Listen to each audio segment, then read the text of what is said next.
the war in Ukraine. Like I said, most more important topics right up front. You guys have been watching this war in Ukraine. They're still trying to preach why we need more money. They're trying to say, listen, we'll actually shut down the border if you give us the money that we need for the Ukraine war situation. And listen, this entire time you thought that we were losing this war. You thought, why would we spend money on more wars? Look at all the wars we've lost since World War II. We went into Vietnam. I don't know what the fuck happened in Korea. I have no idea. We spent a whole bunch of time bombing Afghanistan. Then we left them with a whole bunch of equipment. We keep bombing shit in the Middle East. It just remains a mess. I don't know if it would be more or less of a mess, but look at the return on investments on wars, and it doesn't look very good. And the American people, they're on to this. They're like, we're looking to remodel our border. That's what we're looking to do. If we're going to spend funds on something, we'd like to get ourselves a brand new spanking fresh wall. Maybe something with some tile in it. Maybe something with like stones you can show up like the Western Wall. You can put some stuff in it. Maybe something with stairs like the Great Wall of China. You can get down there. You can run some stairs. Maybe we can put like rock climbing stuff and things, making an attraction. You got to pay for this thing somehow. I'm just trying to get creative. You can rappel down it, slides on the other side. How offensive would that be? Is you keep the Mexicans out, and then on our side of the wall, you just build like a water park off of it. It's hot down there in Texas. Anyways, people want a wall at this point. They don't want these wars. They're looking at all these wars. They're going, we're not even winning these things. Why do you keep putting us into fights that we can't win? How much money are you going to spend on these training camps for unwinnable fights? And so now they got a new piece of spin. I believe this is from the New York Times. I should be documenting that. That's ridiculous that I don't just put it right there. War in Ukraine. Yeah, this was from the New York Times. War in Ukraine has weakened Putin's CIA director rights. So this is good. This is good news, everyone. The head of our intelligence agency is on the case, and they want to let you know that this war has actually weakened Putin. How has it weakened Putin?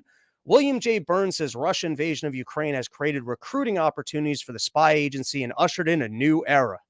Oh, look at this.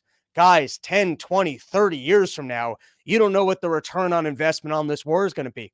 We've had all sorts of people. They're in Russia. They're in the highest. They're like high up in that military.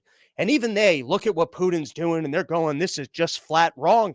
We have to respect borders. Doesn't matter if foreign nations are trying to bring missile systems right on the line of our country. We can't put resources into trying to defend ourselves.